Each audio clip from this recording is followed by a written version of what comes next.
y'all. So I just had a quick second and I promised you guys some tips and tricks come tax time.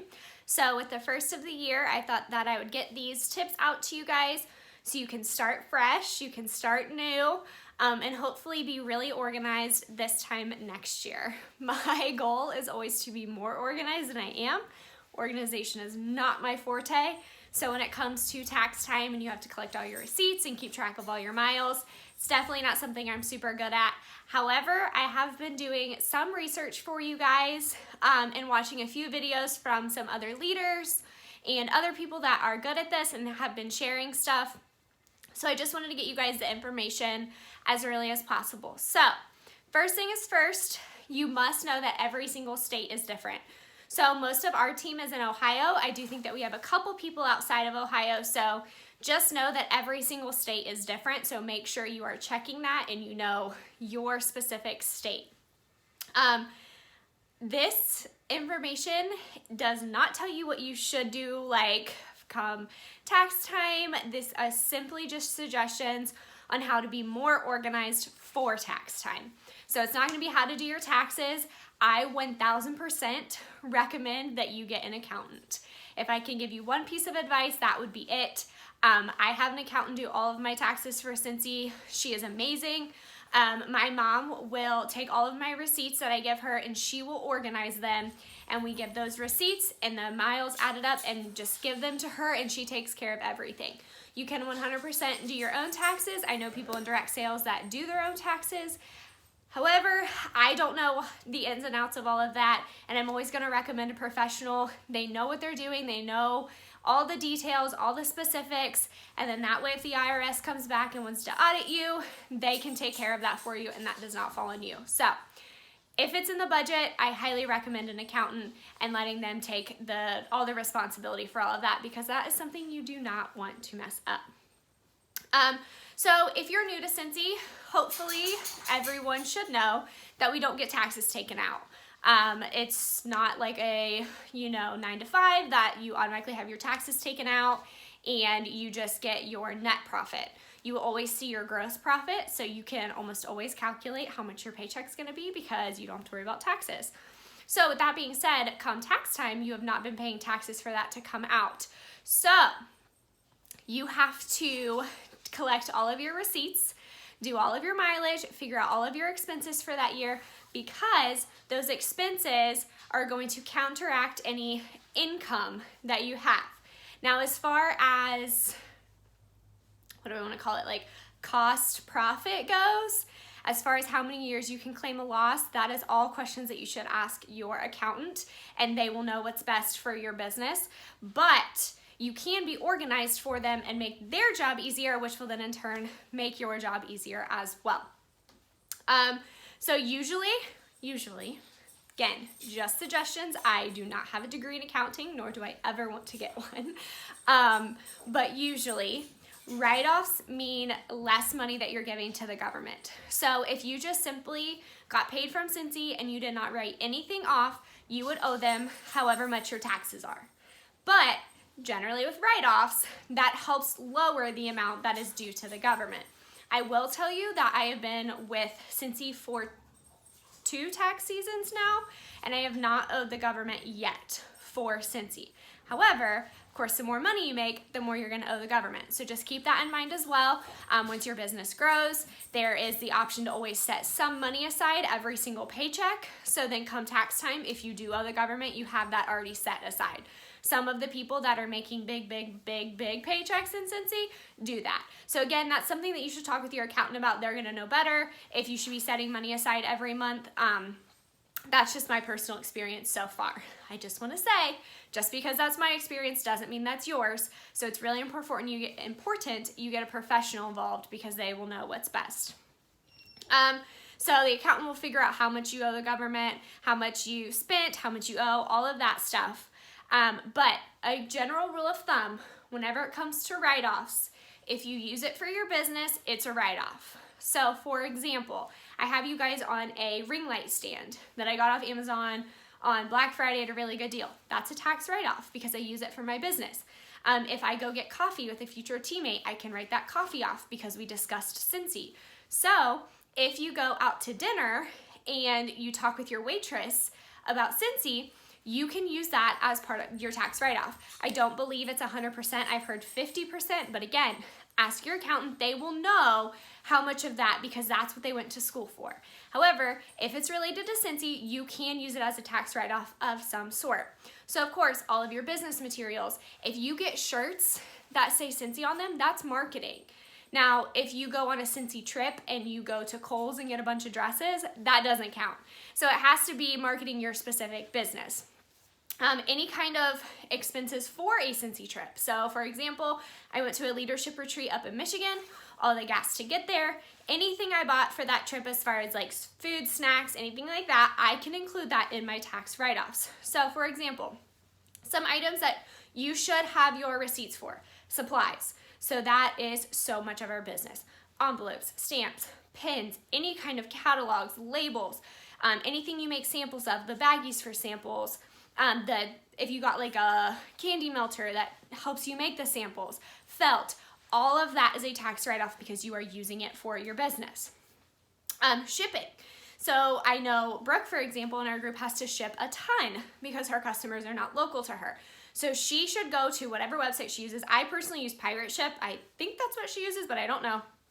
Anything like that that you like pay shipping for, that would be a tax write-off if your customer's not giving you payment in return. So that's like if a customer wins a prize and I mail it to her, that shipping I can write off because that came out of my personal Scentsy budget. Okay, now if a customer pays to have something shipped to their house, that doesn't count because they're paying you for that. Tracking your miles. I am so bad at this. My mom will tell you over and over again how bad I am at this. This is even like you have to run up to Target or Dollar Tree to go get something for packing supplies for your business. That is a tax write-off. Even if you're not driving specifically to your customers, but you're doing some sort of driving for your business, you should track those miles. Now, I generally do paper and pen. There's apps, and I think I talk about it down a little bit. Yeah, it's called Road Warrior, and it can even help you plan your route. So say that you have a bunch of deliveries to do. Apparently, I've never used it, but apparently you can go in and put in all your addresses and it'll tell you the fastest route and then it will track those miles for you. With like QuickBooks, which is a paid program, you can even like swipe left and right on miles and say if it's for business or personal.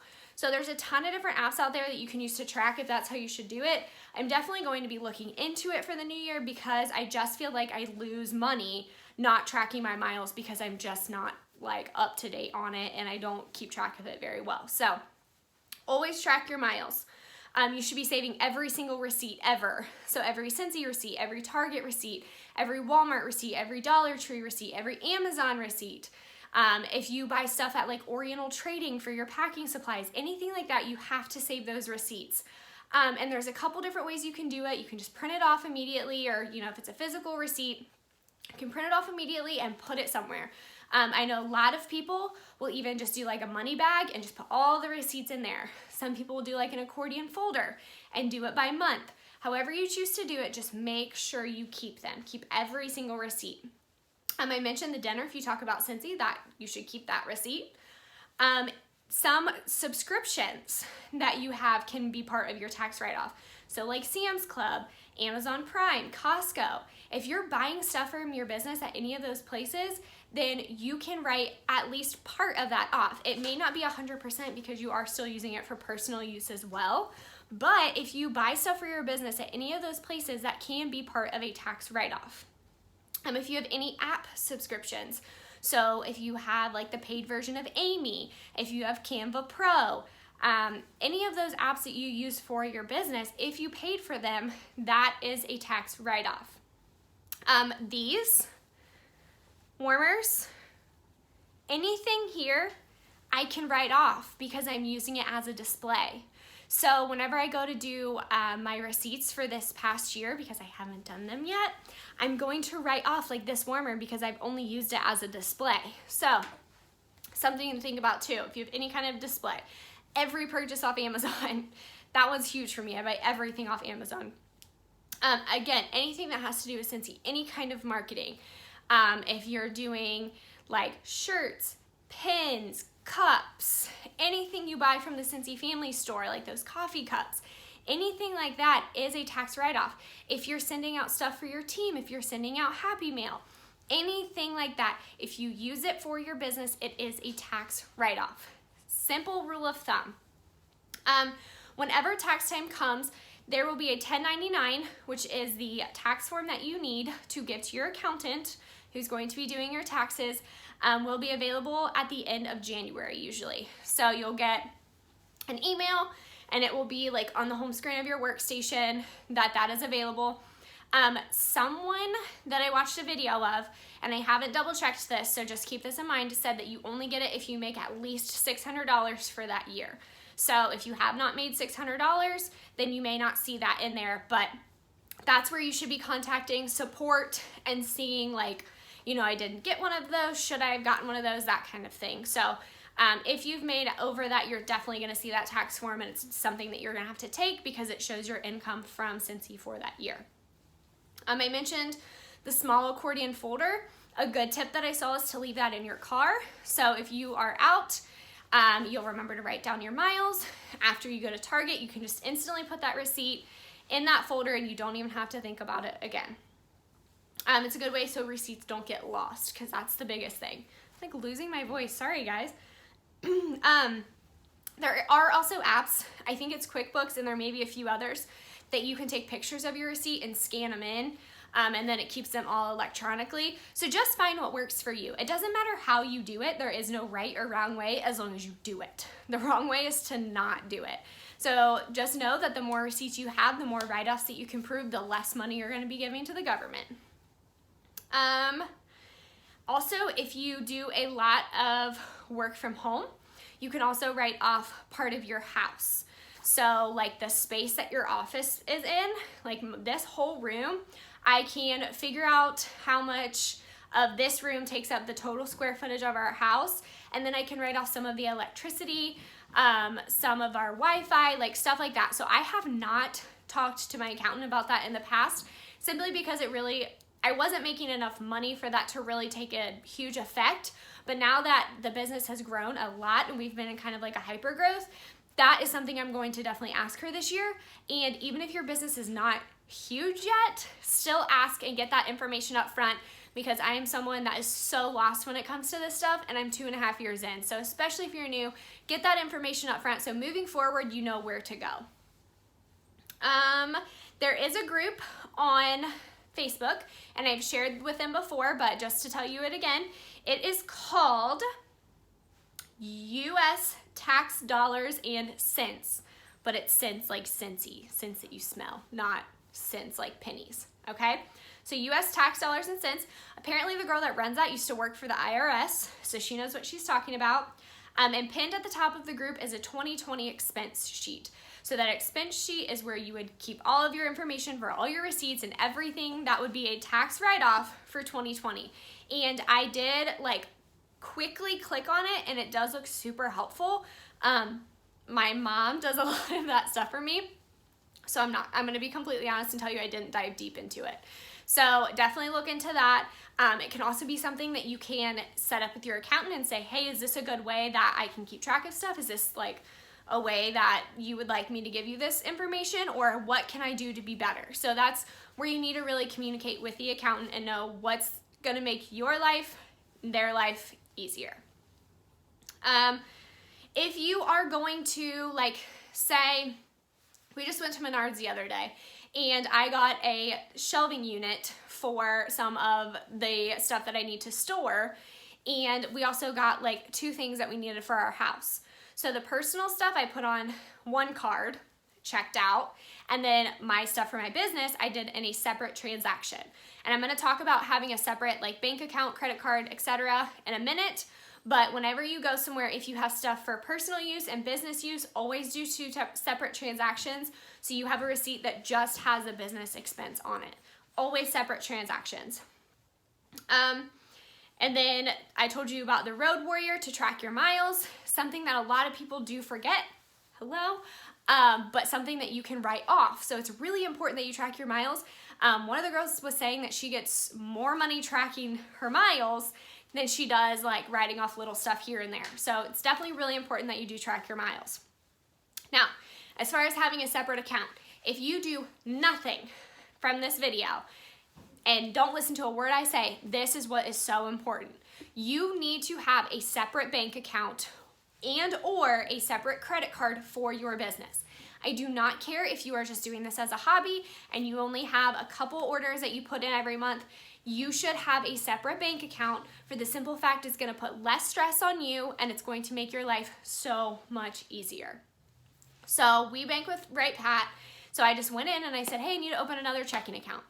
Literally, it's not a business account because to be a business account, you have to have like all these extra credentials. So that's a story for another day because I don't think any of us are quite there yet. But just open a separate checking account, not a business account, and you will get another debit card for that checking account. And I literally said, can you call it Cincy? So in our bank statement, it literally has a separate Cincy account. So all of my expenses come out of there. Any of the money that I want to put back into my business from my paycheck goes into there. So it just makes checks and balances and doing costs and expenses at the end of the year so much easier. I just recently, so I did that for the past 2 years. Just had a separate account, had its debit card, whatever. But when I do big orders for like my monthly boxes, a lot of people like to pay me in cash for those and I trust them. So I decided that I was going to do a credit card. Now, credit cards are sticky and they are messy.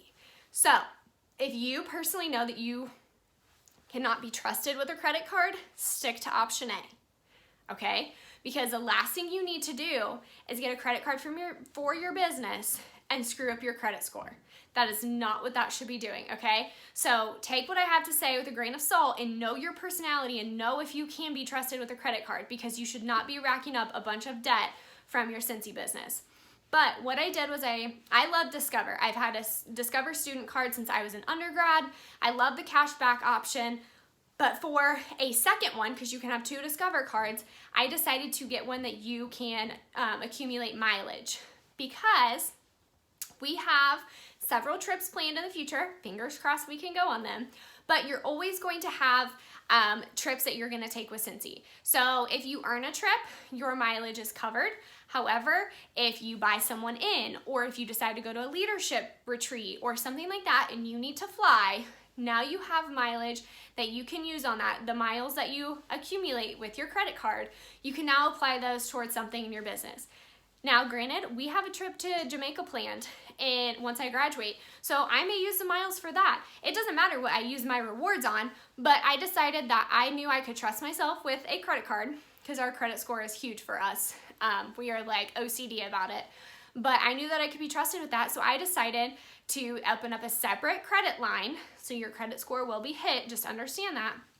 And all of that is just going to be Cincy. It's not going to be anything personal, it's only going to be Cincy. And in return, I can get miles towards Cincy trips, and then airfare will be even cheaper or free, depending on the situation. One other tip that I have for you is to create a customer in your workstation called business supplies. Now, every time that you order business supplies through your workstation, so your plastic bags, if you do the labels on there, whatever you order business supplies wise, keep your customer named business supplies. Add that to any party that you have, and then at the end of the year, whenever you're doing taxes this time next year, you can search and filter for just the business supplies customer, and now you have all your business supplies receipts. Okay? Sometimes people get a little bit confused on that. Don't make it confusing. Make a separate customer, literally their name is business supplies, and put all of your business supplies underneath that customer, so whenever it comes tax time, you can just filter for that customer and get all your business supplies receipts, okay? As far as inventory goes, you do have to state the amount of inventory that you have at the end of the year. How you do that, how much of it you do, all of that kind of stuff can be answered by an accountant, okay? So just know that that is something that you may potentially have to do. How much of it is your personal stock and your inventory? Questions for the accountant. I'm not going to tell you what I personally do because that's the decision that my accountant and I have made. So I don't want to steer you in the wrong direction. You should do what your accountant tells you is best for you. They're always going to have your best interest in mind. And if they give you extra tips on top of what I've just given you, please comment them on the video, because your accountant and my accountant may both be really smart and know all their stuff, but your accountant may have a tip or trick that my accountant doesn't know.